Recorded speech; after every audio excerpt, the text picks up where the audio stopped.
Selamat pagi para Bapak Ibu saudara-saudara semua. Shalom. Sekali lagi shalom. Sekali lagi shalom. Haleluya. Ada sukacita hari ini Bapak Ibu, karena kita punya Tuhan yang dahsyat. Amin. Beri kemuliaan bagi Tuhan yang dahsyat. Mari saya undang Bapak Ibu semua untuk bangkit berdiri.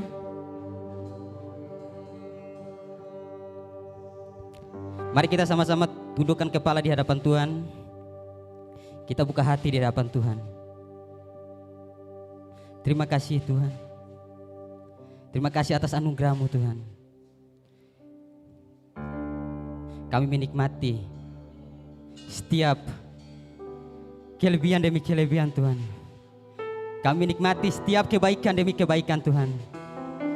Kami menikmati setiap kemurahan demi kemurahan Tuhan yang berlimpah bagi setiap kehidupan kami Bapa. Kami percaya saat ini Bapa, kami ada karena semua penyertaan-Mu yang luar biasa terhadap kami Tuhan. Urapi setiap kami Tuhan. Kami buka setiap hati kami Bapa. Urapi setiap hati kami Bapa. Kami ingin berjumpa dengan Engkau Tuhan.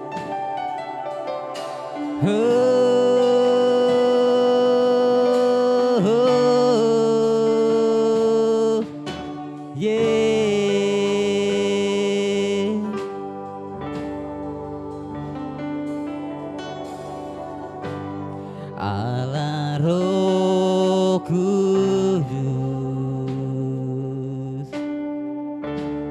penuhi kami.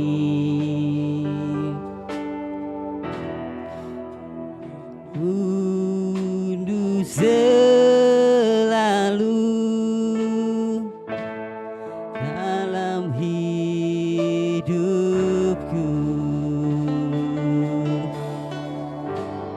Allah Roh Kudus, ubah hatiku, jelikanku, jamahanku, rindu hadirat-Mu. Ku sembah kudus, kudus, kuduslah Tuhan, dan ku sanjungkan mulia, mulia bagi-Mu Tuhan. Ku sembah sudus, kudus, kuduslah Tuhan, dan ku sanjungkan mulia, mulia bagi-Mu Tuhan.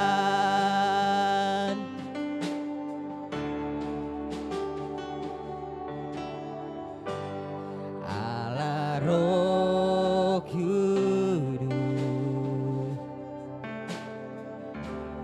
penuhi kami. Ku rindu Kau selalu dalam hidupku. Allah Roh Kudus, ubah hatiku, jelikanku, jamahanku, rindu hadirat. Sama-sama katakan, ku sembahku.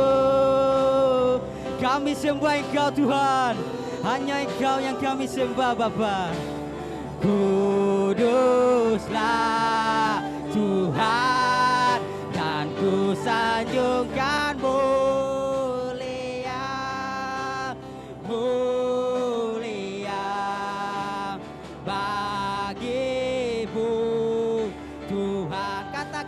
sembah. Kudus, kudus, kuduslah Tuhan, dan ku sanjungkan mulia, mulia bagimu. Tuh katakan ku sembah, kudus, kudus, kuduslah Tuhan, dan ku sanjungkan mulia, mulia bagimu. Tuh katakan sekali lagi, ku sembah. Oh ya Tuhan, ini kami Tuhan, ini kami Tuhan. Kami menyembah Engkau Tuhan, hanya Engkau yang kami sembah. Turunkanlah roh-Mu bagi setiap kami Tuhan, curahkanlah urapan-Mu bagi setiap kami Bapa. Sekiara lalama syakara lalamo bagimu Tuhan, ku sembah. Mari jemaat, buka hati saudara, buka setiap hati saudara. Biarlah roh Tuhan masuk dalam setiap hati saudara. Biarlah roh Tuhan bekerja dalam setiap hati saudara. Biarlah lama syakara lalala. Jesus. Bagimu Tuhan, ku sembah.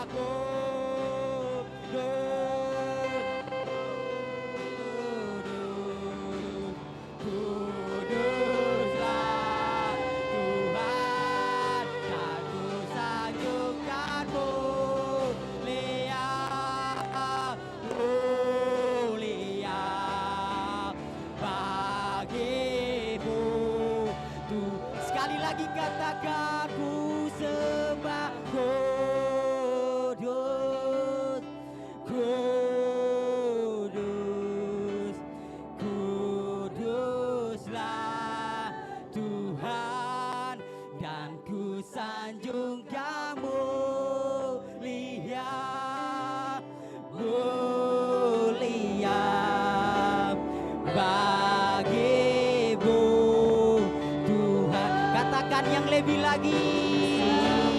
Sekiara lalama syakara lalama. Tuhan, ini kami Tuhan, ini kami Tuhan. Kuduslah Tuhan, dan ku sanjungkan mulia, mulia bagimu. Katakan ku sembah, kudus, kudus, kuduslah Tuhan, dan ku sanjungkan mulia, mulia bagimu Tuhan. Kudus, kudus, kuduslah Tuhan, dan ku sanjungkan mulia, mulia bagimu Tuhan. Sekali lagi katakan, yes Lord, kuduslah namamu Tuhan, kuduslah Tuhan, dan ku sanjungkan mulia, mulia bagimu Tuhan. Katakan yang lebih.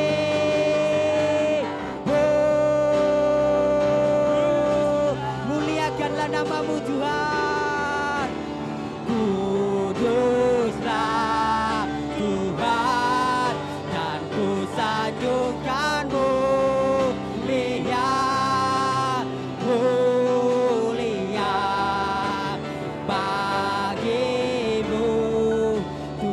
Saudara katakan yang lebih kudus, kudus, kuduslah Tuhan, dan ku sanjungkan-Mu mulia, mulia bagimu Tuhan, ku sembah kudus, kudus.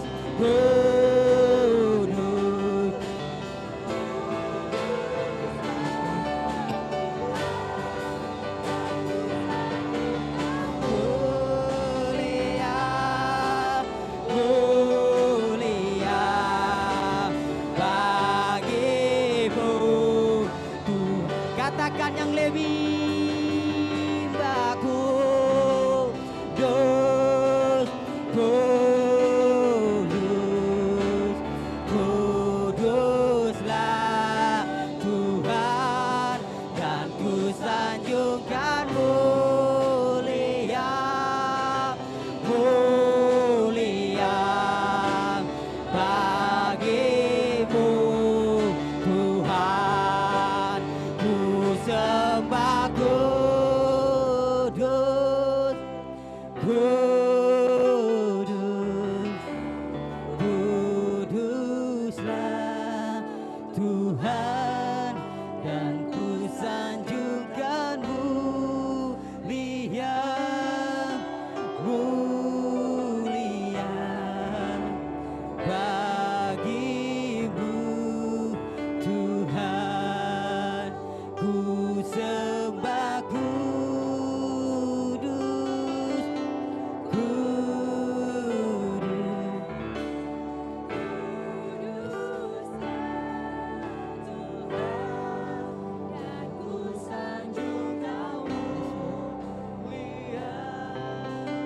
Mulia bagimu Tuhan, ku sembah kudus, kudus,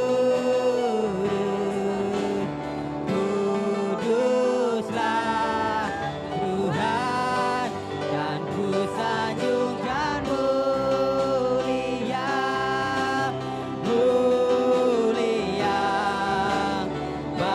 bagimu Tuhan. Engkaulah yang terima pujian, Engkaulah yang terima pujian, Engkaulah yang mengagungkan Yesus, Raja di atas segala. Selagi katakan Engkaulah yang terima pujian, Engkaulah yang terima pujian, Engkaulah yang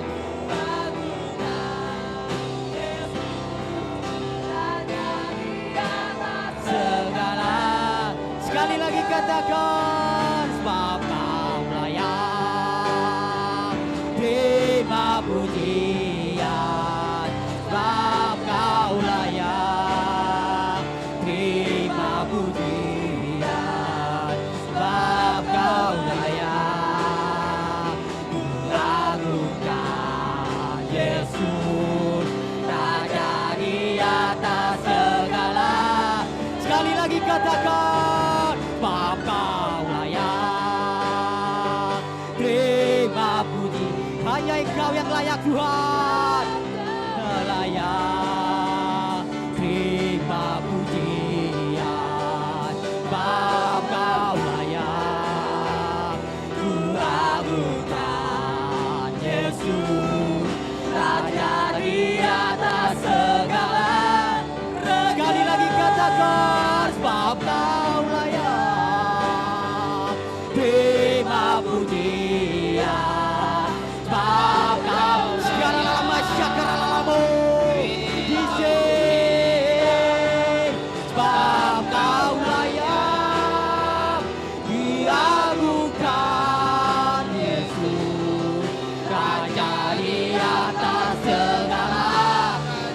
katakan sebab Kau layak. Kau layak Tuhan. Terima puji.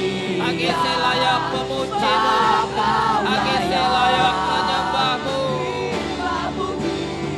Agese menyembah-Mu. Agese memuji-Mu. Mimika menyembah Allah yang hidup. Orakarone kiritaka. Sekali lagi katakan layak. Terima puji. Terima pujian Sebab kami Kau Bapa. layak. Terima pujian. Sebab Kau layak. Diagungkan Yesus, Raja di atas segala. Katakan sekali lagi. Oh, terima puji. Agese Biar awak diajak berlama. Kau layak Tuhan. yang mulia. Ini kami Tuhan. Yesus, Raja di atas segala. Sekali lagi katakan Kau layak. Buat gereja Tuhan. Terima puji. Nantikan pencurahan roh. Kau layak. Agese menantikan. Saudara, katakan yang lebih lagi saudara. Buka hatimu saudara. Wow, diagungkan Yesus. Apa yang terjadi 100 tahun lalu terjadi di kota Timika. Terima pujian, sebab Kau layak. Terima pujian, sebab Kau layak. Diagungkan Yesus, Raja di atas segala. Katakan yang lebih layak. Terima pujian, sebab Kau layak. Layak terima. Yesus, Mari jemaat. Engkau yang layak Tuhan. Yesus, Puji Dia. jadi atas segala. Hai jiwaku. Puji Dia. Mari perintahkan jiwamu.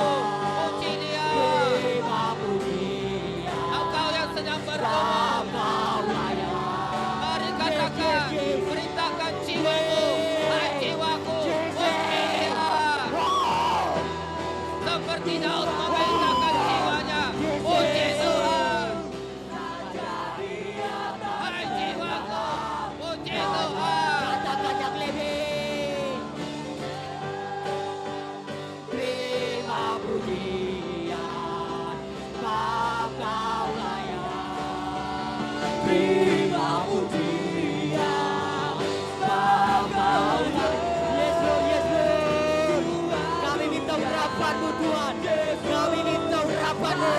Di atas segala kerajaan, Bapa layak.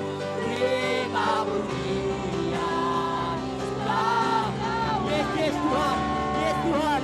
Ya Tuhan, kami minta urapan-Mu Tuhan. Kami minta Roh Kudus berturun di tengah kami. Kami minta Roh berturun di tengah kami. Oh, di atas segala kerajaan, Bapa layak. Terima pujian, sebab Kau layak. Terima pujian, sebab Kau layak. Yes, yes Tuhan, ini kami Tuhan. Raja di atas segala. Katakan yang lebih. Apa layak. Terima pujian, sebab Kau layak. Shalom. Iya, terima kasih untuk kepercayaan yang diberikan kepada saya untuk menolong dalam pelayanan hari ini untuk berbagi wawasan tetapi yang diakarkan di dalam firman Tuhan. Kami kemarin baru saja memberikan materi di dalam musyawarah daerah ya, musyawarah pertama Persekutuan Gereja-Gereja Mimika, Kabupaten Mimika. Dan di situ adalah rumah oikumenis, rumah persaudaraan, lintas gereja, lintas denominasi, lintas persekutuan-persekutuan yang mengakui Allah di dalam Yesus Kristus. Itu yang paling penting. Allah mengizinkan semua orang datang kepada Dia di dalam Yesus Kristus, tetapi dengan berbagai cara, berbagai jalan. Katakanlah misalnya cara menyembah Tuhan, cara beribadah sangat beragam. Karena apa? Tuhan tidak mau mendiktekan hanya satu jalan atau satu cara. Tapi melalui Yesus Kristus. Karena kita datang dari budaya, dari latar belakang, dari pergumulan, kehidupan yang berbeda-beda. Jadi di sini betapa luar biasanya Allah di dalam Yesus Kristus. Dia mengizinkan saya dan saudara-saudara datang melalui jalan, melalui cara, melalui model yang bisa kita pakai menghampiri Dia. Ini paling penting. Allah kita adalah Allah yang katakanlah demokratis. Dia bisa dipanggil Bapa. Malah di dalam Yesus semua atribut kebesaran ilahi disatukan di dalam kasih. Allah lah yang datang menghampiri kita. Kalau di dalam agama lain Allah tinggi sekali. Mau datang kepada Dia harus dengan berbagai cara. Ada yang menyakiti diri, ada yang dengan macam-macam cara.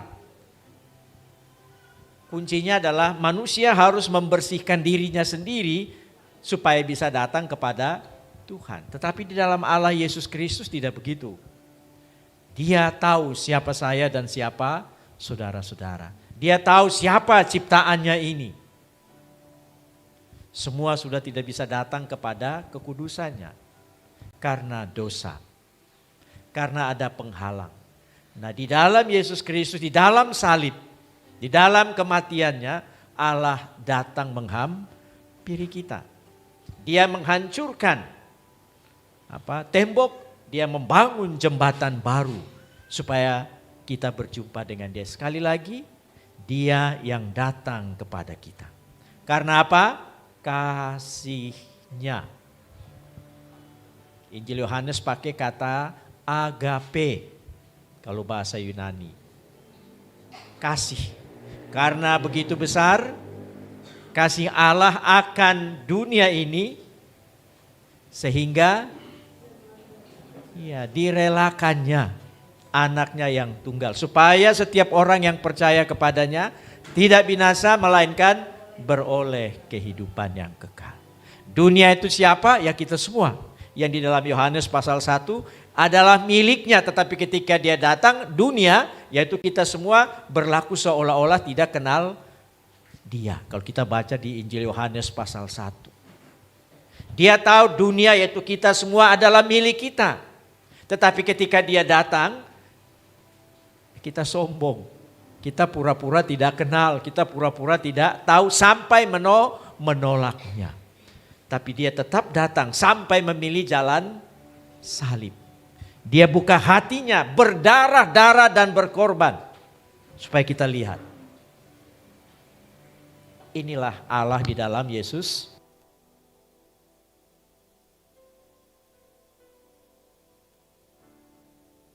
Saya di dalam kehidupan perjalanan iman saya sudah 33 tahun melayani Tuhan. Hidup di dalam Allah, di dalam Yesus Kristus atau iman itu sederhana saja. Ikut jalannya, setia padanya, berserah kepadanya, beri diri dituntun oleh Dia. Kemana saja. Kita tidak butuh teologi yang terlalu tinggi-tinggi. Saya seorang teolog juga, baca buku teologi sampai tebal-tebal. Saya juga belajar sosiologi, terakhir saya antropologi sosial. Ilmu menumpuk, tapi kalau dalam iman sederhana saja. Saya berbahagia mengenal Allah yang maha besar itu di dalam Yesus Kristus. Itu saja cukup bagi saya. Amin. Itu cukup. Orang mau menghina, mau mengatakan Yesus itu tidak benar dan lain sebagainya, silahkan. Tapi di dalam dia, saya mengalami perjumpaan dengan Allah. Saya yang tidak kudus, saya yang kotor, saya yang najis ini oleh darahnya, oleh Yesus. Dilayakan, ada di hadapan Tuhan. Ingat, dia yang melayakan kita lewat pengampunan, pembasuhan, dan pelayakan. Mari kita memberi pujian kepada dia, memberi diri kita kepada dia. Nah, Bapak Ibu, Gembala, dan juga seluruh saudara-saudari, saya juga tidak mau lupa sapa terlebih dulu ini anak-anak muda, kaum milenial. Ya, gereja-gereja Kristen kadang-kadang lupa, yang di muka Tuhan hanya kita yang generasi tua ini. Kita lupa bahwa lebih penting membawa anak-anak remaja kecil, remaja anak muda kita kepada Tuhan. Menyiapkan mereka untuk berjumpa dengan Tuhan. Menyiapkan mereka supaya Allah menjumpai mereka. Ini penting. Agama lain, saudara kita yang muslim sangat perhatikan anak-anak sampai pemuda. Generasi baru harus dihadirkan di hadapan Tuhan. Kita semua ini harus membuka jalan kepada mereka. Memberi waktu kepada mereka. Dan juga untuk anak-anak muda, remaja, pemuda, jangan malu mengaku Yesus. Datang kepada Allah di dalam dia. Dalam segala keterbatasanmu dan ketidakmampuan, bahkan ketidaklayakanmu, kamu akan dilayakkan. Hari ini saya juga akan bicara tentang ini. Nah, saya ketika vikaris, ketika selesai pendidikan teologi sarjana muda, lulus juara 1, jujur saya belum percaya Yesus sesungguhnya. Karena di ilmu teologi kita belajar macam-macam dan pendapat teologianya macam-macam. Akhirnya saya berkesimpulan ini mau percaya mana ini? Saya dulu lulus matematika 9 ya, fisika, kimia itu ilmu saya. Saya paling suka kimia. Kalau fisika saya agak pusing Pak. Kalau kimia, matematika, biologi. Tetapi orang tua bilang dari kamu 10 bersaudara ini, 1 harus jadi pendeta. 1 yang laki-laki yang tua sudah dokter, sarjana ekonomi, macam-macam. Dilihat-lihat anak yang ke-6 ini yaitu saya. Saya lulus SMA Katolik Merauke, juara umum. Jurusan IPA. Kepala sekolah orang Katolik bilang kau harus ambil dokter atau apa. Tapi kakak saya bilang begini, kalau kau ambil lain papa mama tidak biaya. Kenapa? Dong mau kau yang ambil sekolah. Dulu bilang sekolah pendeta. Saya ini tidak ada bayangan sama sekali. Saya dulu angin-angin sebenarnya. Orang yang free, yang bebas. Yang tidak ingin keterikatan atau tunduk pada hal-hal apa saja. Saya ingin mengekspresikan diri saya apa adanya. Oke lah sudah kalau itu sekolah APDN ya, sekolah camat. Kawan saya 1 atau 2. Tapi saya pikirin besok di kampung lagi. Jadi camat dulu kan ke pedalaman. Aduh susah lagi. Ya sudah. Waktu mau ujian saya cuma berdoa sederhana. Tuhan kalau kau berikan saya bisa mempertahankan juara umum saya serahkan diri. Itu doa saya. Dia kasih saya juara umum. Saya sudah tidak bisa lari. Jadi anak-anak muda ya, jalani hidup dulu dengan baik. Boleh banyak pilihan. Tapi ada satu saat di mana kau katakan, permintaanmu Tuhan kalau kau penuhi, saya serahkan diri. Tapi ini kan jalan saya berbeda. Ya mudah-mudahan anak-anak yang tadi sudah berserah kepada Tuhan ya. Jadi hidup kita, sekolah kita, cita-cita kita, itu ada di dalam pengetahuan Tuhan. Nah, tapi jangan lupa serahkan. Akhirnya saya masuk sekolah teologi di Ambon. Ketika saya jadi sarjana muda, Saya makin bingung tentang Tuhan Allah ini. Karena saya suka filsafat kemudian. Ini saya dulu pikir begini sederhana ya, itu cerita tahun 80-an. Kenapa Yesus yang di kampung ini kok dipuja-puja begitu? Saya bikin jangan sampai karena Yesus yang paling pintar, murid-murid ini agak bodoh, maka dong puja-puja dia. Saya minta diampunkan ya. Ini kayak ketong dulu kan kecil-kecil tuh satu sebelum pi Amerika tapi cerita Amerika karena mungkin om cerita, woi ketong kagum dia setengah mati. Pikir-pikir saya begitu. Tapi ketika memulai vikaris, saya juga masuk vikaris dengan gemetar juga. Bisa enggak saya? Saya ini yang paling tidak layak. Tapi ketika memulai, saya belajar satu hal paling penting. Tuhan Yesus itu ada. Amin. Kedua, saya membentuk diri hanya dengan hidup berdoa. Dalam artian merendahkan diri kepada Tuhan, berserah. Kalau khotbah, saya cukup jago. Saya mulai mengalami persoalan ketika penggembalaan. Harus mendampingi orang-orang yang bermasalah. Tidak semudah khotbah. Khotbah ini kan kita jago-jago sendiri. Tapi penggembalaan kita membawa maksud kuasa kasih Tuhan kepada orang pribadi dengan persoalannya, dengan kelakuannya, dengan sikapnya, dengan cara berpikirnya, dengan masalahnya. Tidak mudah. Ketika kita bilang Tuhan sayang, Tuhan tidak sayang saya. Ternyata saya punya hidup begini-begini. Mau jamin Tuhan mana lagi Pak Pendeta? Suami istri yang berkelahi baru mau nasihat, istri bilang, Pak Pendeta, suami itu tidak baik. Dia begini-begini, laki-lagi, istri juga tidak baik Pak. Ini kita mau masuk dari mana? Bingung. Suatu saat tahun 89 ya, Desemberan. Ada adik kakak yang berkelahi. Ini saya mengakui bahwa Tuhan Yesus itu ada. Tiba-tiba satu keluarga dari pihak kakaknya, yang adalah wakil kepala perikanan di Merauke, sering kasih ikan kepada adik perempuannya dengan iparnya. Rumah mereka bersebelahan di satu kompleks. Tapi tiba-tiba mereka dua ini sakit. Datanglah suku saya orang timur pakai yang jago-jago ini pegang. Direkamlah. Dari percakapan itu katanya roh itu keluar dan bilang yang bikin itu kakaknya yang wakil kepala perikanan yang paling sayang adik perempuannya yang kasih ikan tiap. Baru katanya dibikin lewat ikan itu. Jadi kamu dua tuh sakit-sakit. Jadi ini pusing, ada satu Tuhan, ini ada satu kuasa opo-opo ini. Ya. Mereka datang tanggal 31 malam kita akan bergumul di depan mimbar. Pendeta kami datang satu kelompok dari kakak mereka. Pak Pendeta kami kasih tahu ini adik dua ini sudah kurang ajar. Dorang tuduh ini kakak ini bikin dorang lewat ikan yang biasa dikasih tiap waktu. Waduh.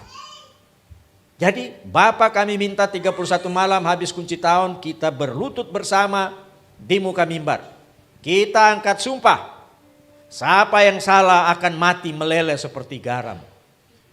Saya ini baru jadi pendeta, baru mau kenal Tuhan Yesus baik-baik. Ini bagaimana lagi sedangkan ini suasana Natal.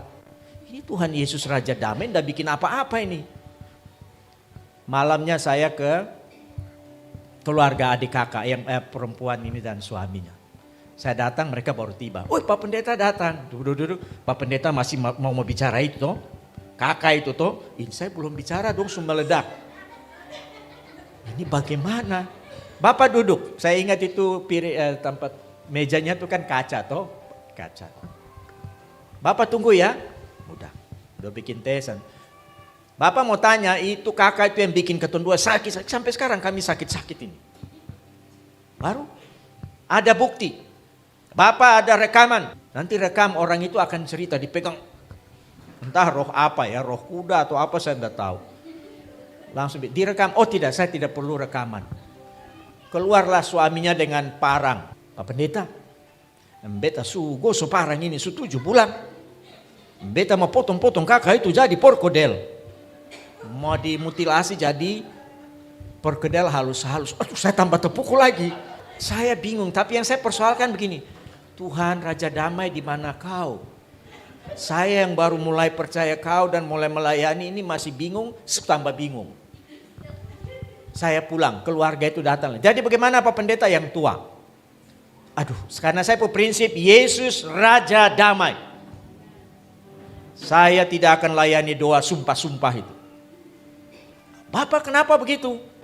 Iya, saya punya keyakinan Tuhan Raja Damai. Kalau suruh saya angkat sumpah lah terus kalau satu pihak mati, saya tidak mau. Itu keyakinan saya. Kalau begitu kami cari pendeta tua, ada pendeta tua sudah. Oh silahkan, sampai di sana. Biasanya opa itu kalau doa orang untuk kutuk pakai garam taruh di kepala. Kan di Alkitab Perjanjian Lama tuh ada. Sumpah kalau yang salah pasti dia meleleh seperti garam. Jadi bukan langsung mati. Pelan-pelan kurus sampai selesai. Jadi menderita. Aduh saya dengar, saya tidak mau. Saya bingung. Tuhan ini mau bikin apa? Ini kan lagi 4 hari menuju 31 malam. 4 atau 5 hari. Saya tinggal Tuhan, kau tunjukkan bukti bahwa kau Raja Damai. Doa saya tiap hari itu saja. Saya sudah tidak mampu gembalakan yang sebelah juga. Karena sudah ditaruh parang di depan. Tuhan saya tidak akan gembalakan lagi, saya sudah tahu mau bagaimana. Tapi saya punya berlutut tiap hari, Tuhan kau Raja Damai. Kau buktikan ke saya, kau ajar saya dan kau juga damaikan mereka. 31 malam kan biasa pendeta kami Protestan begitu ya. Pakaian hitam, toha besar. Ibu sudah pulang, umat pulang, saya sendiri tetap di dalam gereja. Karena 2 keluarga ini akan datang. Bayangkan saudara-saudara, tidak ada jaminan apa-apa. Saya tidak bikin penggembalaan apa-apa. Saya tidak ada intervensi, ajak, bujuk doa untuk damai, sudah tidak bisa. Saya bingung, blank. Itulah sebodoh-bodohnya orang, sebodoh-bodohnya saya. Di dalam pelayanan. Di dalam pelayanan tidak ada yang pintar sebelum dia berjumpa dengan Tuhan, berlutut dan menerima apa yang Tuhan mau dari dia. Pengetahuanmu, kepintaran saya hilang. Datanglah, saya cuma masih saya duduk berlutut ya di muka mimbar. Tuhan ini sebentar apa yang terjadi. Tapi satu kata kunci, kau Raja Damai, kau yang harus tunjukkan itu Tuhan. Datanglah kakaknya. Yang wakil kepala perikanan. Kalau di Maluku kan Saniri itu kan ada pakai pakaian hitam juga. Jadi pakai pakaian hitam sama dengan saya lagi. Waduh, ini bagaimana nih? Saya bilang, Bung, ya dulu. Malam Pak Pendeta, iya. Dia punya pakaian Saniri itu, kalau orang Maluku tahu, pakaian adat. Saya diam saja, saya tetap duduk saja di muka mimbar ini. Tuhan, saya sudah tidak tahu, tapi saya tahu Kau yang akan berkuasa. Datanglah 2 adik kakak suami istri ini. Datang, malam Pak Pendeta, oh ya mari Bu dan Usi, orang datang juga. Saya sudah blank, tidak tahu apa-apa waktu itu. Saya cuma bilang begini, sudah kan kebiasaan kami kan di depan mimbar berlutut berdoa. Jadi kakak yang diperkarakan ini yang dituduh bikin mereka 2 ini sebelah kanan. Mereka 2 sebelah kiri saya menghadap mimbar. Entah bagaimana, saya cuma bilang begini, ambil waktu beberapa detik ya, kita diam. Kita tenang ya, karena saya sudah tahu mau bikin apa begitu. Saya tidak tahu mau bilang berdoa apa. Saya cuma angkat hati, Tuhan saya cuma tahu ada Kau. Ada Tuhan, Raja Damai. Tiba-tiba yang laki, suami iparnya yang laki, Bung Nus saya sebut nama, tapi marga saya tidak usah kasih tahu. Nanti Bapak Ibu cari tahu siapa lagi. Jadi saya kira itu mau baku perang, sudah mau baku melawan. Pak Pendeta saya minta izin. Bagaimana Bung Nus? Saya mau bicara dengan kakak di sebelah. Mereka langsung baku maaf, langsung baku peluk, menangis saudara-saudara, Bapak Ibu. Menangis hari itu. Adik kakak bertiga nih baku menangis, baku peluk. Terus bilang Bapak Pendeta, yang kedua adik kakak ini, ipar ini, kami yang harus minta maaf banyak. Tadi sudah kepada Bapak kakak, sekarang kepada Bapak kami sudah kasih tunjuk parang, 2, kami seolah-olah menolak Bapak. Tidak apa-apa. Bapak Ibu, itu kuasa Tuhan Raja Damai. Tanpa saya bikin apa-apa, bahkan saya sudah tidak mampu. Tidak bisa berpikir, cari siasat, cari metode, apa tidak bisa lagi. Saya cuma bilang mari kita berlutut berdoa. Cuma satu kata, Tuhan terima kasih hari ini Kau betul adalah Raja Damai. Kau ada. Pertama Kau sudah tunjukkan kepada hamba-Mu yang baru ini. Mengenal Engkau, Tuhan dan Raja Damai. Kedua, syukur karena Kau sudah damaikan, mengalirkan kasih-Mu untuk itu saja peristiwa yang saya tidak akan lupa sampai mati nanti. Saat itu saya tahu Tuhan ada, kuasanya ada, kasih-Nya nyata. Kita diajar oleh Dia lewat pengalaman perjumpaan. Amin Bapak Ibu. Dan sampai hari ini saya percaya bahagia, syukur saya mempercayai Tuhan Allah di dalam Yesus Kristus. Tapi kebahagiaan saya sampai mati adalah karena saya diperkenankan mengenal Allah di dalam Yesus Kristus. Jangan ragu. Amin. Amin. Nah, itu kesaksian saya sedikit untuk membuka percakapan. Hari ini kita merayakan Roh Kudus dicurahkan kepada kita. Siapa kita ini? Pemazmur bilang kan di Mazmur 8. Tuhan, siapakah kami manusia ini sampai Engkau memberi perhatian yang luar biasa kepada kami, sampai Engkau Engkau angkat kami hampir sama dengan Engkau ya Allah. Mazmur 8 kita bisa buka. Di dalam hari ini juga kita akan tanya, siapa saya sampai Tuhan mau jadikan saya hidup ini, diri saya, tubuh saya sebagai rumah roh. Roh Kudus itu artinya Allah yang tinggal di dalam kita, tidak di sekitar kita kayak Immanuel. Immanuel itu artinya Allah membangun rumah di sekitar kita, yaitu melalui Yesus. Kalau di dalam roh, Allah tidak bangun rumah. Dia kuduskan tubuh kita, hidup kita menjadi rumahnya layak sebagai tempat tinggal kuasa dan dirinya. Siapakah kita sebenarnya ini? Kita tetap manusia yang berdosa. Manusia yang tidak layak. Setiap hari. Tapi lewat Kristus, di dalam darahnya kita dilayakkan. Di dalam roh, Allah berkenan tinggal. Bapak Ibu percaya Roh Kudus ada di dalam Bapak Ibu? Percaya itu, yakin itu. Dan bersyukur, Tuhan saya yang tidak layak, Engkau layakkan menjadi rumahmu. Jadi Roh Kudus Allah tidak jalan di pinggir kita lagi. Roh Kudus Allah ada di dalam kita. Dia yang menggerakkan. Dia yang menguatkan. Dia yang memberikan pikiran. Dia yang memberikan kita tenaga. Itulah Allah di dalam roh. Kenapa begitu? Karena kita adalah ciptaan yang mewakili Dia di dalam dunia. Kejadian 1 ayat 26. Kita terlalu penting di hadapan Tuhan, di mata Tuhan. Di antara segala makhluk. Sangat penting kita. Kenapa? Ketika mau diciptakan kita, Allah tidak pakai Kejadian 1 yang bim salah bim ya. Berfirmanlah dan jadi. Di Kejadian 2, nanti sama atau saat di Kejadian 1 kan semua diciptakan Allah berfirman dan jadilah. Tapi sampai waktu menciptakan manusia Kejadian 1 ayat 26, di situ dibilang begini.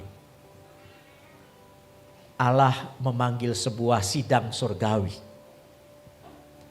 Mari kita ciptakan manusia seturut gambar dan rupa kita. Jadi saya bayangkan begini, Kejadian itu membayangkan surga itu kayak ada dewan suci. Pimpinannya adalah Allah. Jadi waktu mau menciptakan manusia, Allah duduk berpikir setengah mati. Kalau mau jadikan burung dan lain-lain, pumpang jadi. Tapi ini manusia ini kita ciptakan dia, mereka kayaknya rapat menurut saya. Bahas sana, bahas ini. Karena di situ kalimatnya begitu, kalau dalam bahasa Ibrani artinya Allah mengajak untuk mendiskusikan. Bagaimana rupa manusia akan kita ciptakan. Jadi sampai di titik itu kayaknya tertahu dong rapat beberapa bulan, saya juga tidak tahu. Tapi yang penting bahwa mau ciptakan manusia ini sangat penting karena kedudukannya khusus di seluruh alam. Akhirnya Allah yang ambil keputusan. Kita ciptakan manusia segambar dan serupa dengan kita. Apa artinya? Siapapun saya dan Bapak Ibu, Saudara dan anak-anak muda, putih, hitam, merah atau punya atau tidak berpunya, kita sama-sama layak, berharga dan penting di mata Tuhan. Itulah Tuhan kita. Kenapa? Karena kita dititipi citra Allah. Kuasa dan kasih-Nya ada dalam diri kita. Ini penting. Jadi kita tidak layak saling merendahkan. Kita semua setara di muka Allah di dalam Yesus Kristus. Nyong penting, anak-anak muda juga penting. Allah berpikir apa kalau manajemen sekarang? Penciptaannya dengan cara itu berarti Allah berpikir strategis.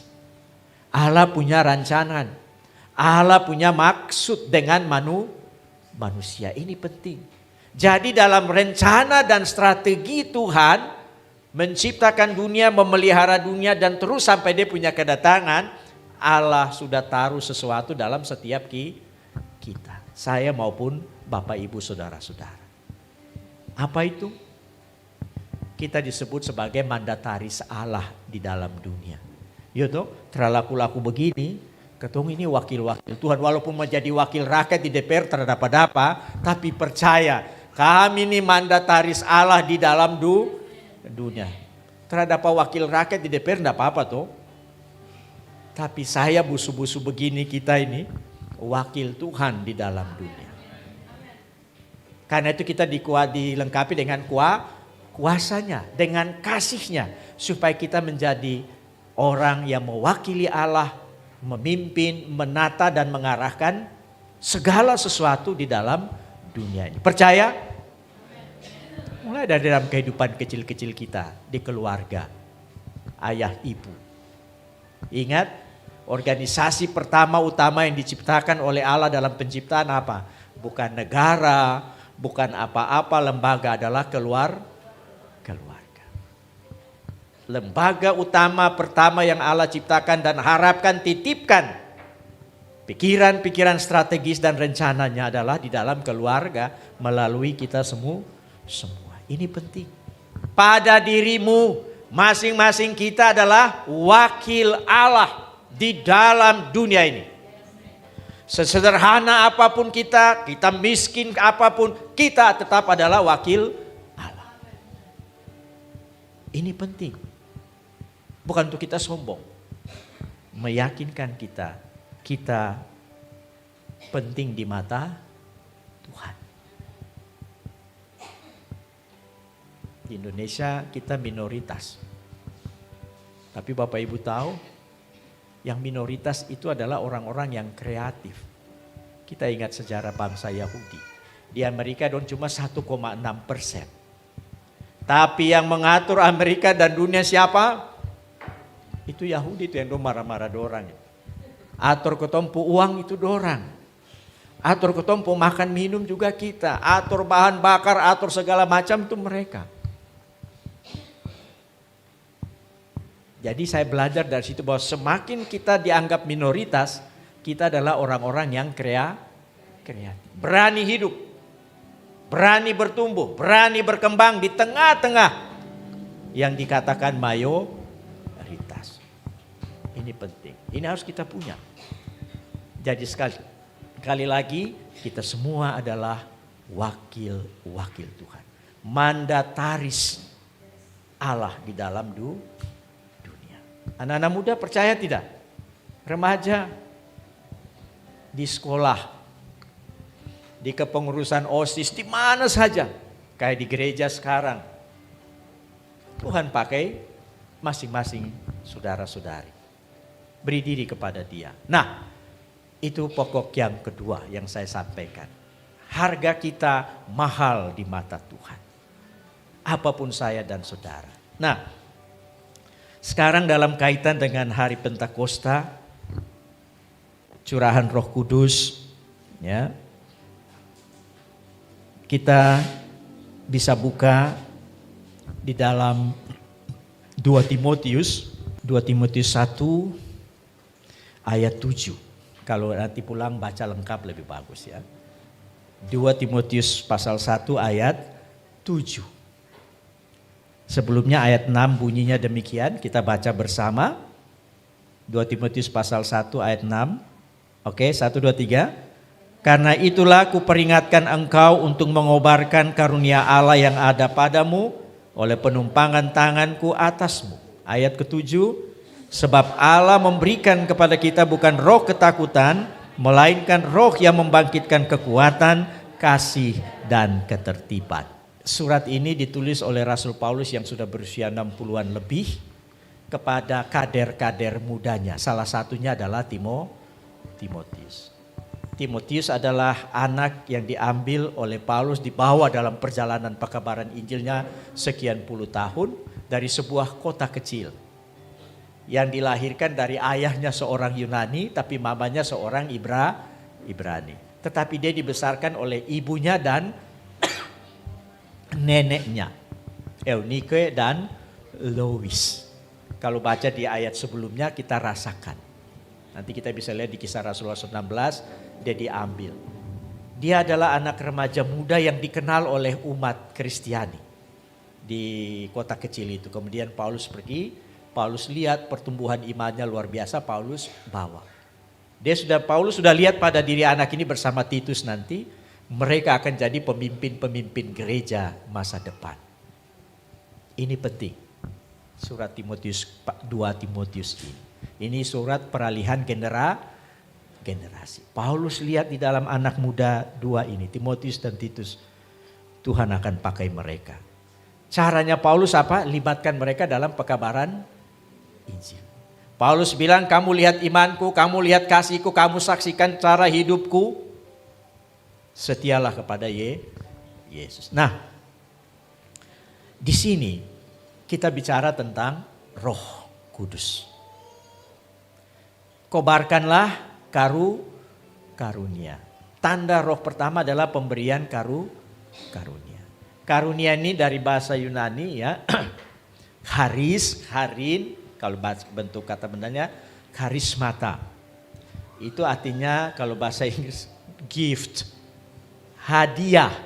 Pemberian cuma. Apa saja bentuknya? Yaitu segala kemampuan kita. Ilmu dan lain sebagainya, keahlian dagang, bisnis, keahlian dalam ilmu teologi, dan itu karunia. Kan itu kita yang cari toh. Kita yang sekolah sampai saya kayak dokter, kok kenapa tiba-tiba bilang hadiahnya Tuhan. Di dalam orang percaya punya hidup. Apapun yang dia punya, dia akan akui itu semata pemberian. Disitulah kelebihan ajaran Kristen.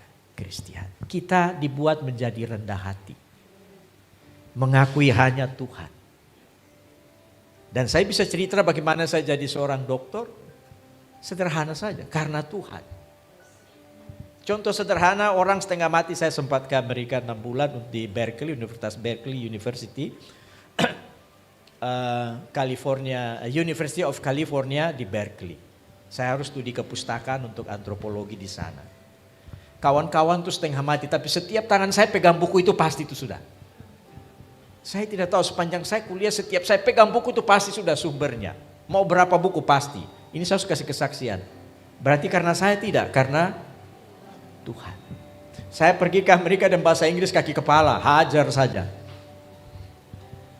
Profesor di Amerika itu beda dengan profesor di Indonesia. Kalau di Indonesia itu terlalu nuntut harus begini, kalau di Amerika beda.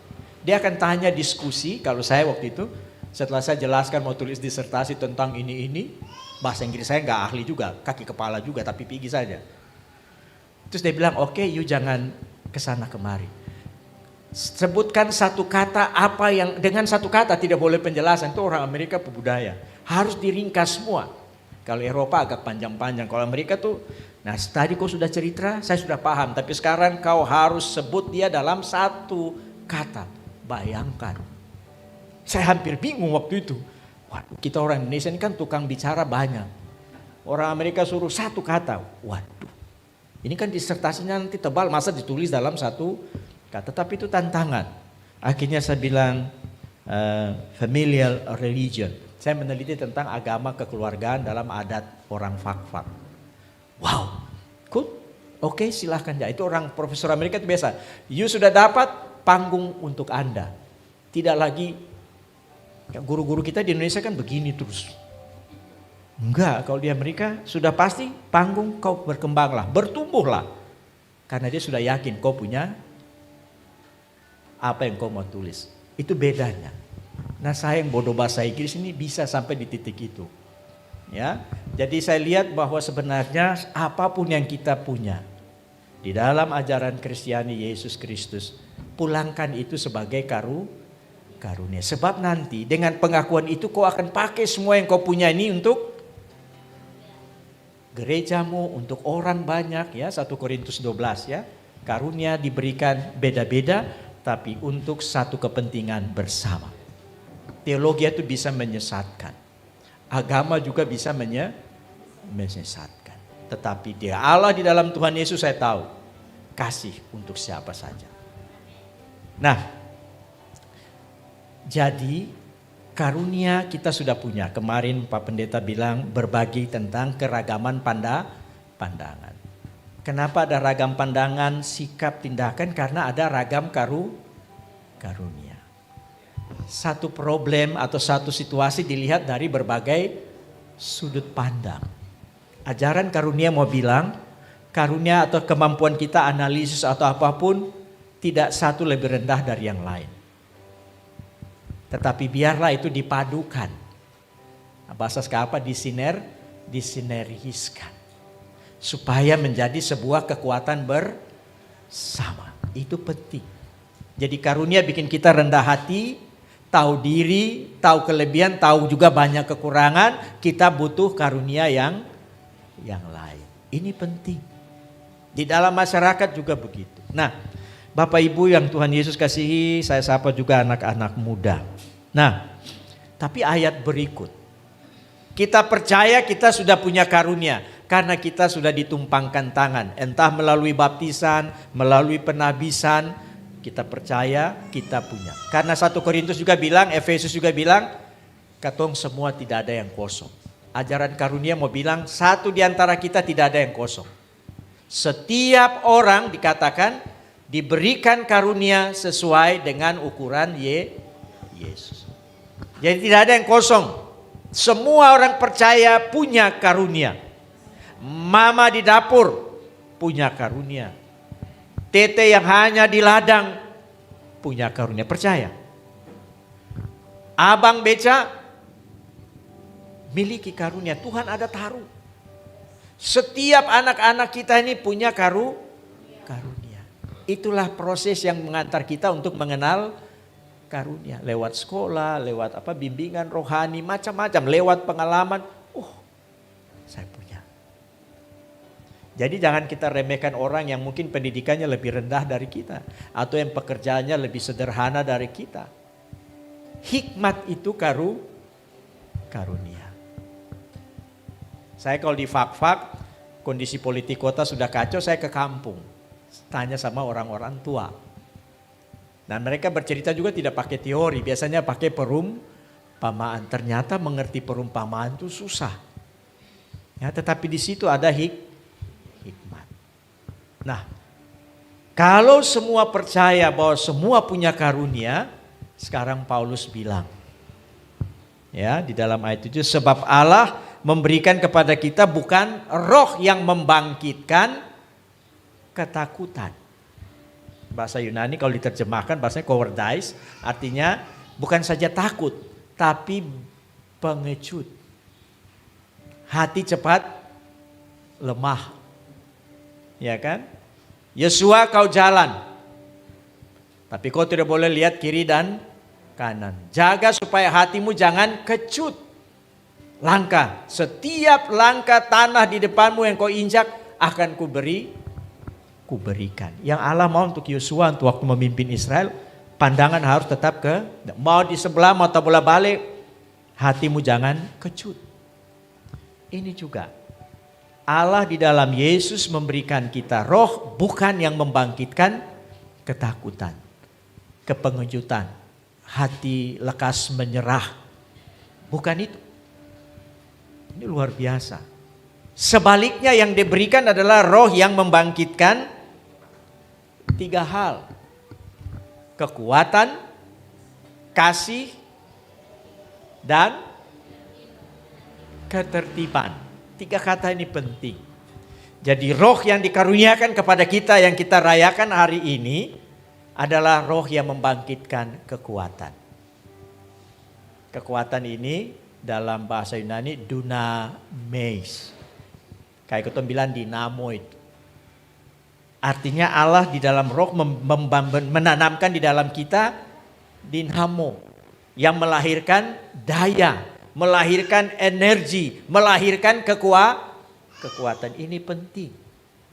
Ingat tadi bukan roh patah semangat, roh cepat kecewa, roh pengecut, lari dari kenyataan, tidak.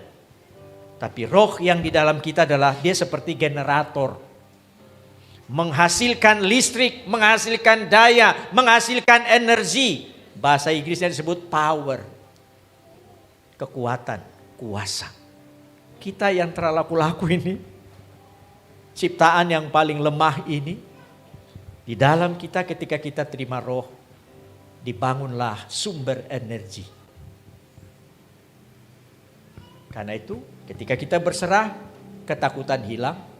Ketika kita sudah mau lemah, kita kuat. Kita serahkan tangan kepada Dia yang memberikan roh itu. Sekali lagi, di dalam diri kita ada roh yang adalah pembangkit kekuatan.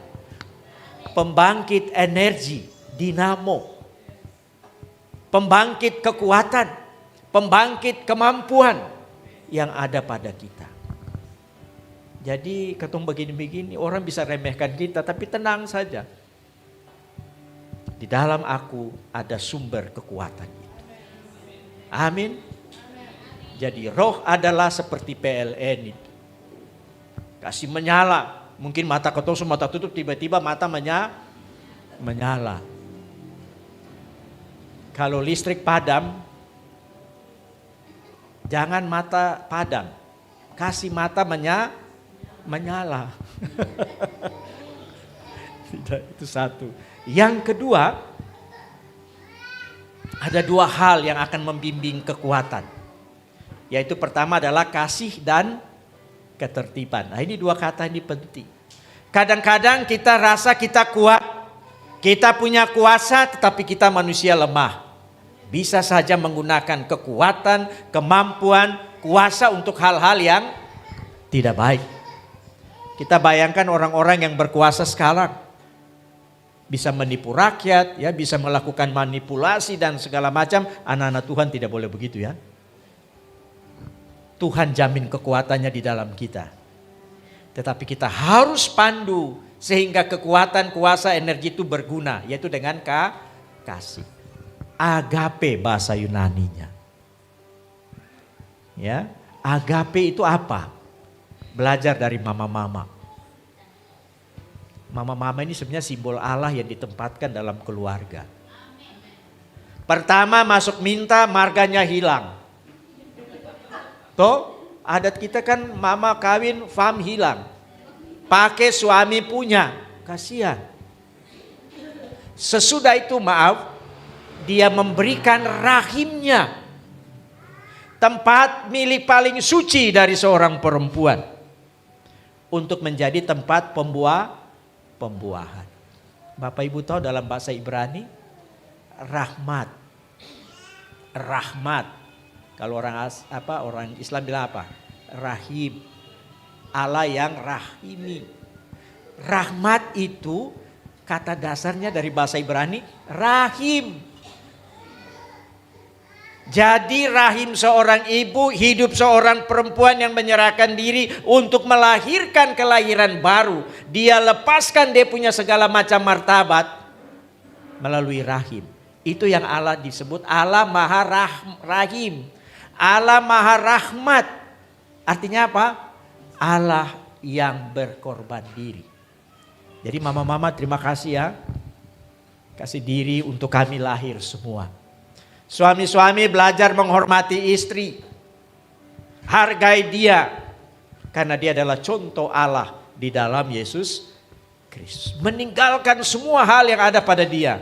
Dia serahkan hanya untuk membangun generasi baru dan itu pakai bapak pufam. Jadi suami-suami jangan sombong laki-laki. Ketong lahir dari rahim. Lahir dari pengorbanan seorang perempuan yang menggambarkan Allah punya cara mengasihi kita. Jadi ingat ya, kata rahmat itu dari bahasa Ibrani rahim. Rahim.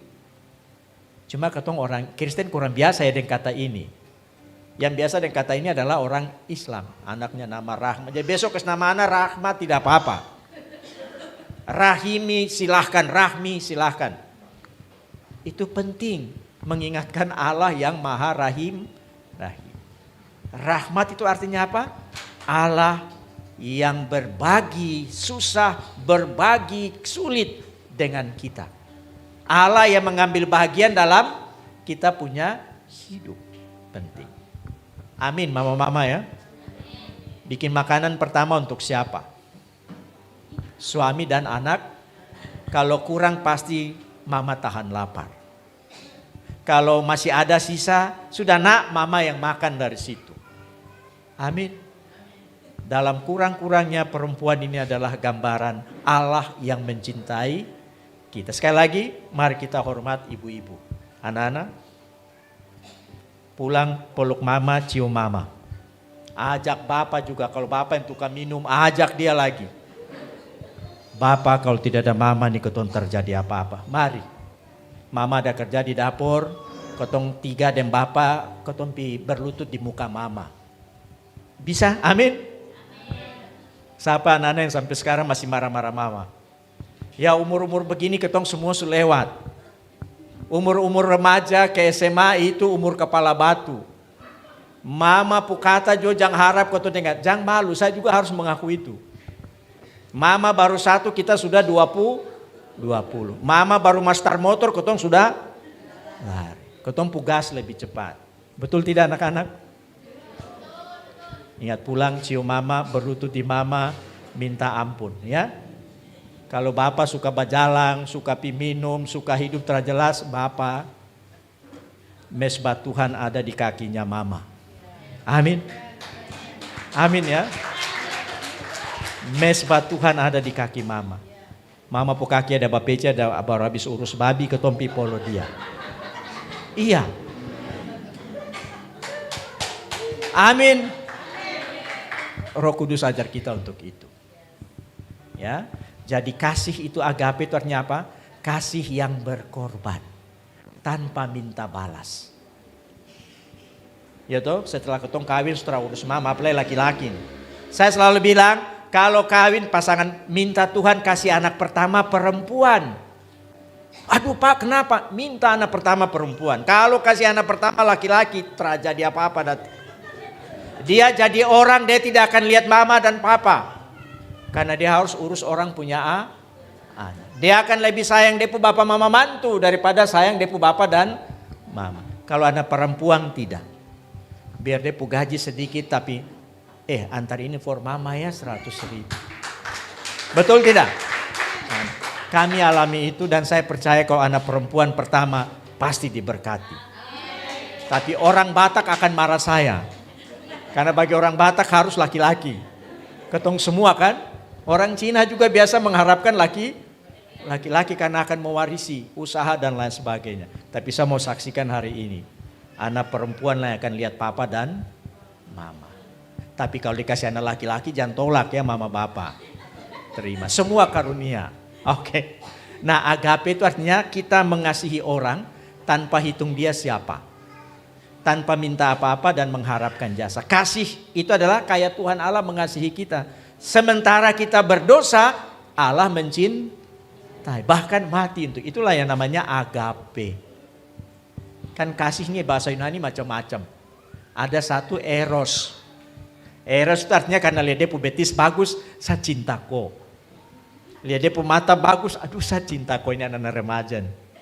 Kalau sudah artis-artis Korea tuh wow. Langsung dong lupa dong ini orang K dong, orang Cina dong, orang Amro langsung lupa.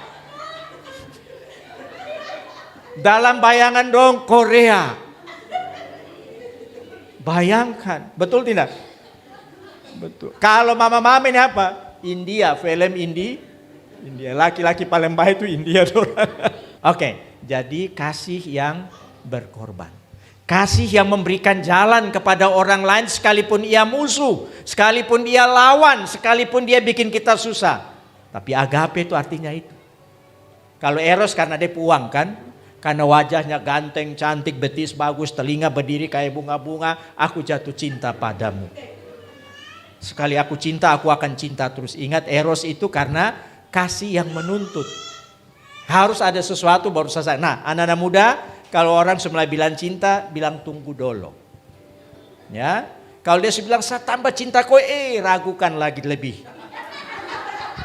Karena cinta itu tidak perlu dipaksa-paksa, tidak perlu dikata-katain. Bukti saja. Nanti ada waktu, agape itu jadi. Jadi agape ini roh yang membangkitkan kasih seperti itu. Dalam hidup hari-hari kita mampu mengasihi sekalipun mungkin dia menganggap kita musuh. Sekalipun dia menyakiti kita. Itulah kasih agape. Bayangkan orang Kristen begitu berarti untuk kehidupan orang banyak. Karena kasih ini. Saya punya kuasa tetapi saya memiliki kasih. Saya tidak akan pakai kuasa untuk hal-hal yang tidak baik. Dan yang kedua, ketiga daripada bagian ini, yang akan mengatur, menata kita punya kekuatan yang Tuhan taruh dalam diri kita ini adalah disebut dengan roh yang membangkitkan ketertiban. Ini bahasa aslinya kalau diterjemahkan self control. Artinya roh yang membangkitkan kemampuan mengontrol diri, menguasai dan mengarahkan diri kita. Ini penting. Bayangkan kuasa yang begitu besar tapi kita tidak punya kemampuan kontrol. Ini bahaya. Korupsi itu bentuk ketidakmampuan mengontrol diri. Sebenarnya gajinya cukup tapi tidak mampu kontrol kemauan dan keinginan, carilah dengan cara yang tidak benar. Ayah saya seorang pegawai PU tamatan SD ST saja, pegang proyek banyak tapi tidak pernah kaya. Tidak pernah korupsi sampai dia mati. Kami punya rumah tidak ada, dia bilang nanti Tuhan kasih berkat satu-satu cari rumah. Biar rumah tua ini tinggal, tanah kamu akan cari. Saya tanya kenapa? Kalau saya beli 1 hektar pun 10 hektar, besok kamu anak-anak baku bunuh. Jadi biarlah Tuhan memberkati dan kamu menemukan kemampuan beli tanah, beli rumah sendiri. Ayah saya bukan orang kaya. Anak-anak buahnya bisa punya mobil, punya segala macam. Tapi ayah saya tidak, karena mereka didikan Belanda. Karena itu kami juga adalah orang-orang yang sederhana. Kami 10 orang, tapi bisa jadi sarjana semua. Dia bilang saya tidak akan kasih makan kamu dengan uang korupsi.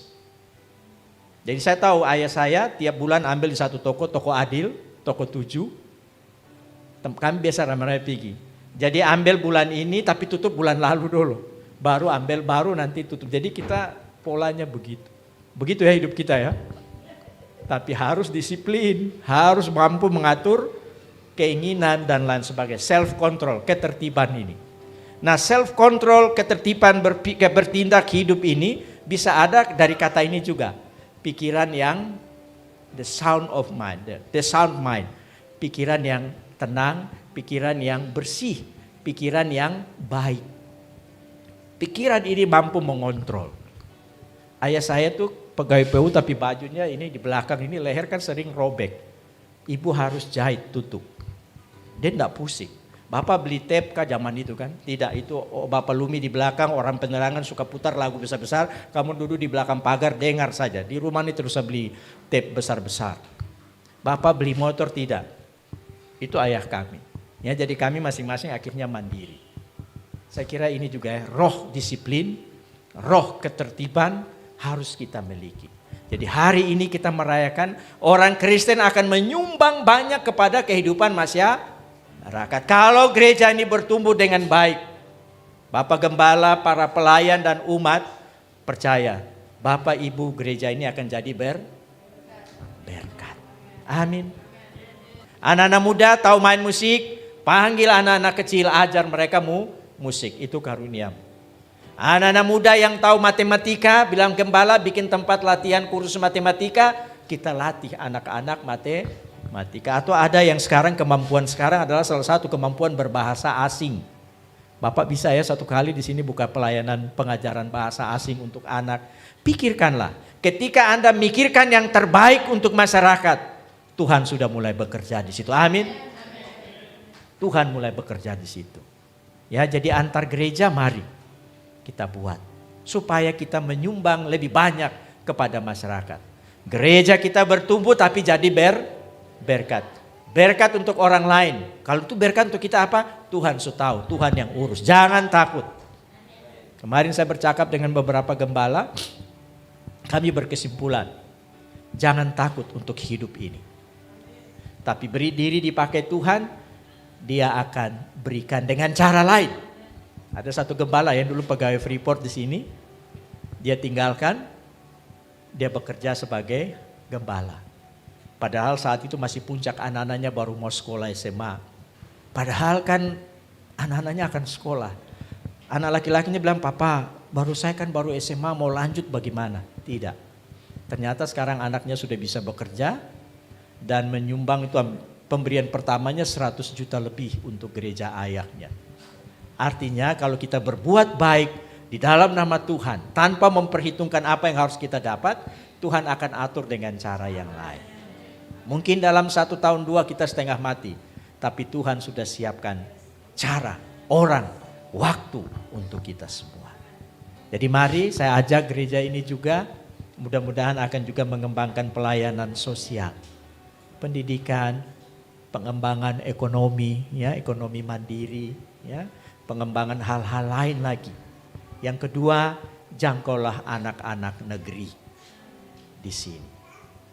Banyak anak-anak yang hilang dalam aibon. Itu tidak mudah juga pelayanan itu.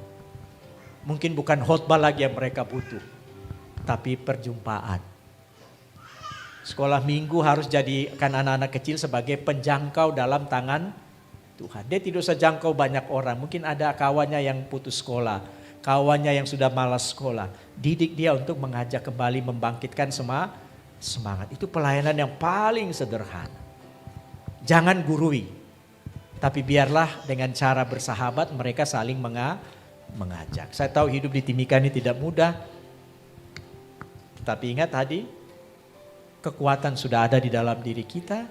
Bimbing itu dengan kasih, tuntun itu dengan ketertiban, self control. Pasti jadi berkat.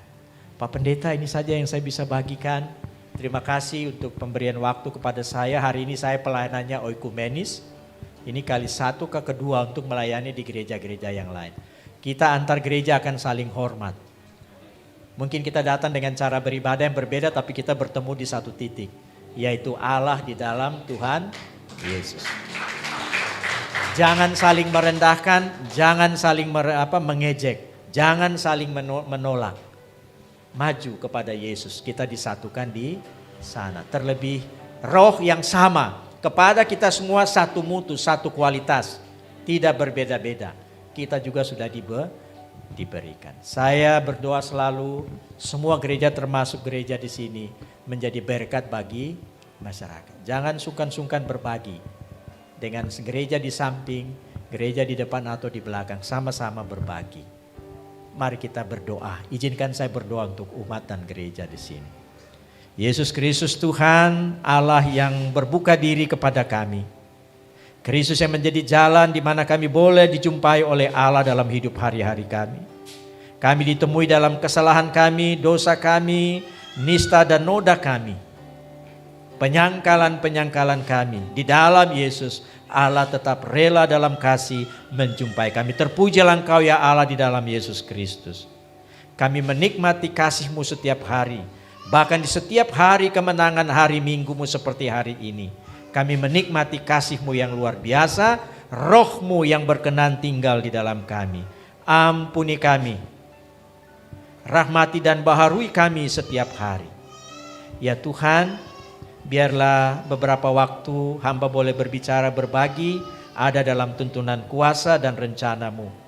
Ubah semua perkataan hamba menjadi berkat bagi para pelayan, umat pribadi dan keluarga dan persekutuan gereja terkasih kami di sini. Pakailah hamba Tuhan, persekutuan pelayanan dan gereja-Mu ini menjadi alat di dalam tangan-Mu, mengungkapkan berkat-Mu bagi banyak orang di sekitar kehidupan gereja ini, juga di sekitar kehidupan di mana anak-anak Tuhan yang berkumpul dalam gereja ini bekerja, berusaha dan hidup sehari-hari. Tempatkanlah mereka semua menjadi orang-orang terbaik di dalam tangan-Mu Tuhan. Di mana saja anak-anak Tuhan ini akan ada dan selalu ada ya Tuhan. Setiap hari.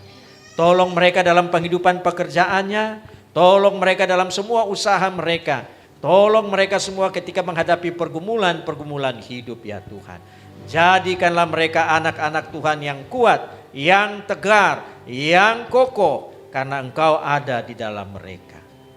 Setiap hal, keringat, tenaga, pikiran yang mereka gunakan dalam penghidupan hari-hari kerja, usaha. Kiranya tidak ada yang sia-sia Tuhan. Keringat mereka menjadi tanda berkat-Mu, pemeliharaanmu. Mereka pulang setiap saat membawa berkas-berkas pemberian-Mu. Hari ini hamba mau berdoa khusus untuk anak-anak, remaja dan pemuda di dalam gereja ini. Pakailah mereka Tuhan, pegang hati mereka, pegang akal mereka, pegang kehidupan mereka, atur langkah mereka Tuhan. Perkenalkanlah diri-Mu setiap hari kepada mereka yang maha cinta ya Yesus Kristus. Roh-Mu Engkau tanamkan dalam hidup mereka. Supaya anak-anak kami dalam gereja ini bertumbuh di dalam jalan-Mu, bertumbuh di dalam kehendak-Mu. Dan Engkau memberkati untuk mereka akan menjadi berkat bagi papa dan mama, bagi keluarga dan bagi lingkungan di mana mereka ada. Hamba tahu, kami tahu anak-anak hidup di kota Timika tidaklah mudah Tuhan. Karena itu Tuhan jadikanlah anak-anak muda, anak-anak remaja dan anak-anak-Mu dalam jemaat ini menjadi anak-anak yang kokoh, menjadi terang bagi kawan-kawan seumur mereka dimanapun mereka berada. Ya Tuhan, izinkan kami juga berdoa untuk anak-anak, remaja, pemuda di kota ini yang terhilang karena berbagai hal. Kala dalam perjuangan, mereka putus sekolah, tergoda dengan minuman keras, tergoda dengan berbagai zat-zat adiktif Tuhan. Kami bayangkan bagaimana mereka akan hidup di masa depan. Karena Tuhan, kami mau mendoakan mereka. Menangkan hati mereka Tuhan. Menangkan langkah-langkah mereka. Balikan mereka dari hidup yang sia-sia kepada Engkau ya Kristus. Supaya mereka berkenan menjadi anak-anak Kristiani yang diubah, yang dimenangkan oleh Kristus. Tidak ada yang terlambat Tuhan di dalam kasih-Mu. Kami serahkan semua anak-anak kami di kota dan kabupaten ini ke dalam tangan. Setiap keluarga kami doakan ya Tuhan menjadi tempat di mana gereja pertama-Mu berdiri di tengah-tengah kehidupan kami. Menjumpailah mereka semua Tuhan, ayah dan ibu dan anak-anak dalam kehidupan hari-hari mereka. Bapa di sorga, hari ini kami syukuri sebagai hari keturunan-Mu, Roh Kudus-Mu di dalam kami. Kami syukuri semua, kami berterima kasih. Biarlah karunia-Mu hidup di dalam kehidupan kami masing-masing. Terima kasih Tuhan Yesus, ini yang doa hamba-Mu naikkan bersama umat-Mu di tengah-tengah bait kudus-Mu di sini. Berkenanlah mengampuni kami Tuhan, baharui kami di dalam Yesus Kristus. Amin. Yang sudah dapat bisa bangkit berdiri. Mari bangkit berdiri yang sudah dapat. Sempurnakan hidup kami. Tubuh-Mu dan darah-Mu tercurah bagi kami, menyucikan, menyembuhkan, sempurnakan hidup kami. Mari angkat tubuh Kristus di tanganmu. Sekali lagi lepaskan pengampunan. Dalam nama Tuhan Yesus saya melepaskan pengampunan buat sebut namanya dalam hati. Satu persatu. Sungguh-sungguh ampuni dosa kami Tuhan, pikiran, perkataan, perbuatan, kelalaian. Ampuni dosa pelanggaran kesalahan kami Tuhan. Terima kasih tubuh-Mu Engkau mati bagi kami. Tubuh-Mu dipecahkan untuk kami beroleh hidup yang kekal. Mari kita makan dalam nama Yesus. Selamanya menyatu dengan Bapa, Putra dan Roh Kudus.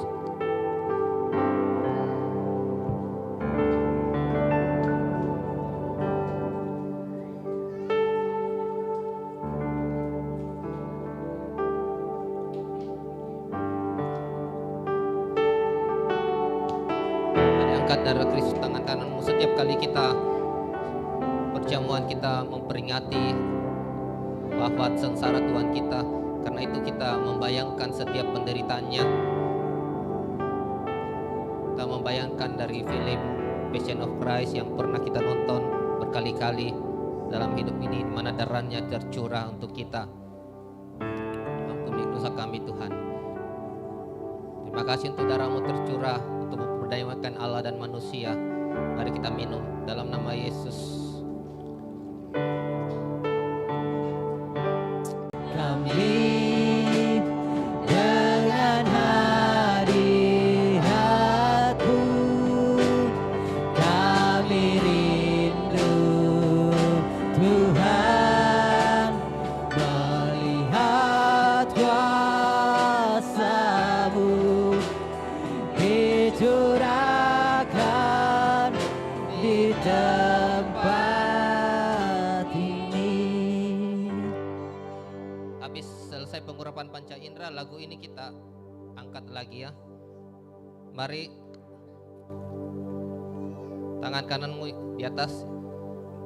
Anggur melambangkan darah Kristus, minyak melambangkan pengurapan ya. Mari di atas kepalamu. Urapi kepala kami. Kami mengurapi kepala kami Tuhan. Pikiran Kristus menjadi bagian kami semua. Tidak ada asumsi, tidak ada pikiran negatif, tidak ada yang pikiran sia-sia. Apa yang disebut kebajikan, kemurahan, apa yang baik semua kami pikirkan dalam nama Yesus. Mata, jangan di mata di atas sini ya. Kami mengurapi mata kami Tuhan.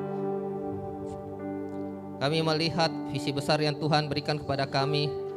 Kami bisa melihat dengan mata rohani dalam nama Yesus. Kami mengurapi telinga kami, masukkan di lubang telinga. Kami mengurapi telinga kami Tuhan, telinga yang tajam mendengar suara Tuhan.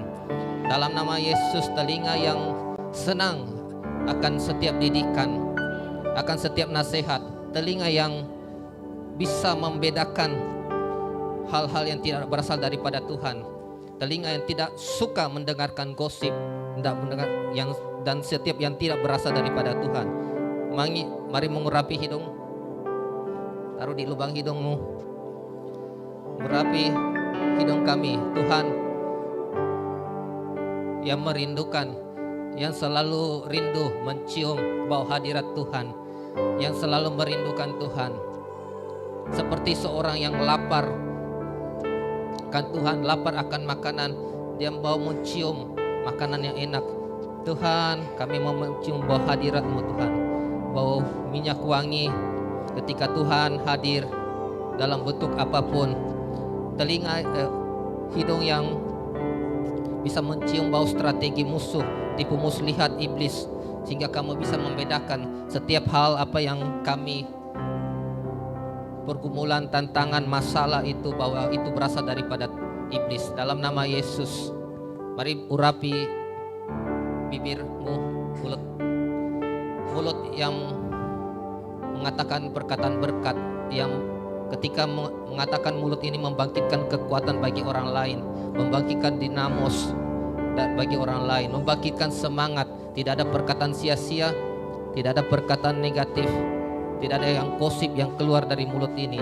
Dalam nama Yesus, setiap perkataan sia-sia sudah dikebaskan dalam nama Yesus. Tidak ada perkataan kutuk dalam nama Yesus. Mari urapi hatimu, bisa dari luar saja.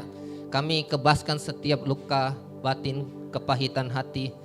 Kendalikan, kuasai taklukan emosi kami. Damai sejahtera Allah yang melampaui segala akal memelihara hati dan pikiran kami. Berikan kami hati yang luas dalam nama Yesus. Mari urapi besarmu. Setiap kutuk keturunan kami kebaskan dalam nama Yesus. Urapi kedua tanganmu, tangan yang penuh dengan kuasa Tuhan. Setiap tangan ini menyentuh setiap kebaran, semuanya menumpangkan tangan atas orang sakit, orangnya sembuh dalam nama Yesus. Tangan yang memberkati, tangan yang tidak melakukan kekerasan. Mari urapi kakimu. selalu berjalan dalam rencana destiny Tuhan. Tidak ada yang menyimpang ke kiri dan ke kanan. Setiap tempat yang kami injak menjadi milik kami dalam nama Tuhan Yesus. Mari urapi tengkukmu. Setiap celah masuk si iblis kami kebaskan dan kami tutup dalam nama Yesus. Roh yang muda didik menjadi bagian kami semua. Roh tegar tengkuk kami kebaskan dalam nama Yesus. Tiada yang dapat melebihi kasih-Mu ya Tuhan.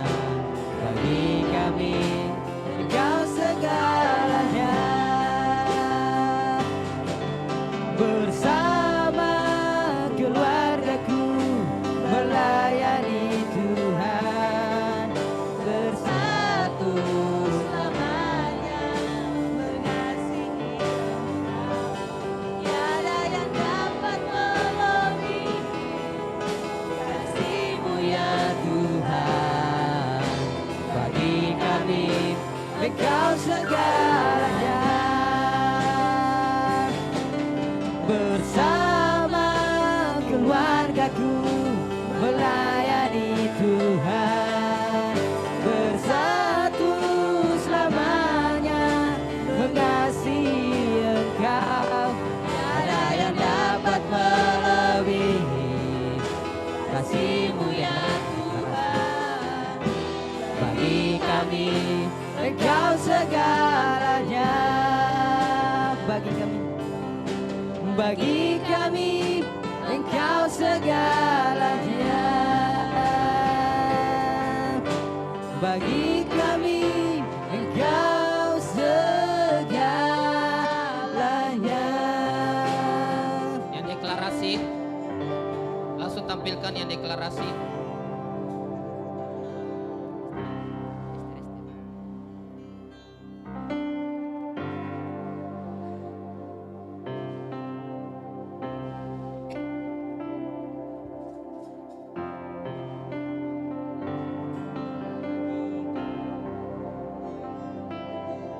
Bagi bangsa ini kami berdiri membawa doa kami kepadamu.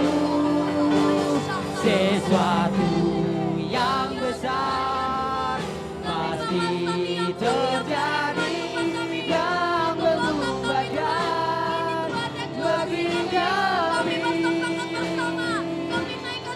Hanya nama-Mu Tuhan ditinggikan atas seluruh bumi. Deklarasi lawatan Tuhan yang terbesar. Demi nama Tuhan Yesus Kristus. Dengan kuasa dan otoritas Tuhan, oleh karena perjanjian darahnya, Kami sepakat. kami kepadamu. Roh antikris, roh pembinasa keji, roh perusak, roh penyesatan, dan roh manifest kegelapannya Atas Indonesia, Papua, Timika, dua, kami tahan semua rencana teroris, semua yang garang dan sombong harus dihabisi. Roh radikalisme yang menolak pengenalan akan Tuhan, segala keampuannya digagalkan, segala rencangan dihajar, dibongkar, segala kerusuhan, perpecahan digagalkan atas seluruh Indonesia, Papua, Timika. Tiga, aparat pemerintah bergerak sigap, tepat dan cepat, membongkar, mengagalkan segala rencana jahat, semua api asing dan provokasi-provokasi jahat dipadamkan. Kami sepakat, Jehovah Shalom turun atas Indonesia, Papua, Timika. Empat, ada perjanjian Pelagi atas Indonesia, Papua, Timika. Kami sepakat tolak bencana alam di bangsa dan kota kami. Kami berkatakan, kami halau keluar, kami bebaskan di dalam nama Tuhan Yesus Kristus. 5. Semua roh sakit penyakit, wabah, virus, bakteri, binatang-binatang dan tulah ditahan semua. Kuasa darah Yesus Kristus yang telah mengalahkan maut dan kerajaan maut. Stop kematian massal, sia-sia dan stop kematian massal. 6. Kami sudah waktunya, hari Tuhan sudah datang, hari Tuhan yang terbesar. Tiada musuh-musuh yang dapat bertahan. pasukannya yang sangat banyak, bangkit menjadi pelaksana firman-Nya dan menuntaskan panggilannya dengan kuat. Hujan awal dan hujan air bersatu melahirkan lawatan dan tuayan terbesar. 311.731 jiwa belum pernah lihat di dunia. Tuhan sedang memulihkan segala sesuatu sampai umatnya. Tuhan memberikan Tuhan memulihkan roh, jiwa, tubuh, keluarga dan ekonomi. 8. Tuhan memberikan kami hati yang baru, roh yang baru, hati yang taat untuk berpaut hanya kepada Tuhan Yesus Kristus. Tuhan mendatangkan kelimpahan dari seberang laut dan kekayaan bangsa-bangsa kepada gerejanya, Indonesia, Papua, Timika, dan untuk gerejanya Sinar Holy Glory Church, Kingdom of God Timika, memberi makan jiwa-jiwa, baik jasmani maupun rohani. Anak bungsu sedang kembali kepada Bapa. 8. Api lawatan Tuhan melanda seluruh Timika dan dipenuhi kemuliaan Tuhan. 311.731 jiwa diselamatkan di Timika. 9. Sampai seluruh jiwa diselamatkan bagi Tuhan Yesus Kristus, dan api lawatan Tuhan sedang melanda Indonesia, Papua, Timika. 10. Oleh jaminan darah anak domba Allah, kami gerejanya Sinar Holy Glory Church Kingdom of God Timika menuntaskan semua destiny dengan tuntas. Kami sampai di puncak destiny dan diangkat di awan-awan. Amin, amin, amin. Kami bangsa ini, kami berdiri membawa doa kami kepadamu. Sesuatu yang besar pasti terjadi dan membuatkan negeri kami. Hanya namamu Tuhan ditinggikan atas seluruh bumi. Di bangsa ini kami berdiri membawa doa kami kepadamu. Sesuatu yang besar pasti terjadi dan membuatkan negeri kami. Hanya namamu Tuhan ditinggikan atas seluruh bumi. Bagi bangsa ini, Bagi bangsa ini kami berdiri dan membawa doa kami kepadamu. Sesuatu yang besar pasti terjadi dan membuatkan negeri kami. Hanya namamu Tuhan ditinggikan atas seluruh bumi. terima kasih untuk ibadah pagi hari ini Tuhan. Materikan firman-Mu dalam hati kami, berbuah 100 kali lipat dan buah itu tepat. Tuhan berkati hamba-Mu, dipakai Tuhan semakin dahsyat. Berkati keluarga pelayanannya semuanya dalam nama Tuhan Yesus, semakin naik dan bukan turun. Terus menjadi kepala dan bukan ekor, terus berdampak bagi Fak-Fak, bagi Papua, bahkan bagi Indonesia Tuhan. Tutup bungkus kami dalam perjalanan pulang. Mari angkat kedua tangan-Mu Tuhan, memberkati Engkau dan melindungi Engkau Tuhan, menghadapkan wajah-Nya kepadamu dan memberikan Engkau kasih karunia. Damai sejahtera Allah yang melampaui segala akal memelihara hati dan pikiran kita semua. Kita semakin sehat, semakin kuat, semakin bergairah, semakin cinta Tuhan, jadi pemburu Tuhan. Sampai kedatangan Tuhan yang kedua kali menjemput kita di awan-awan. Saat Dia datang kita didapatinya tidak bercela. Yang terima berkat sama-sama katakan amin.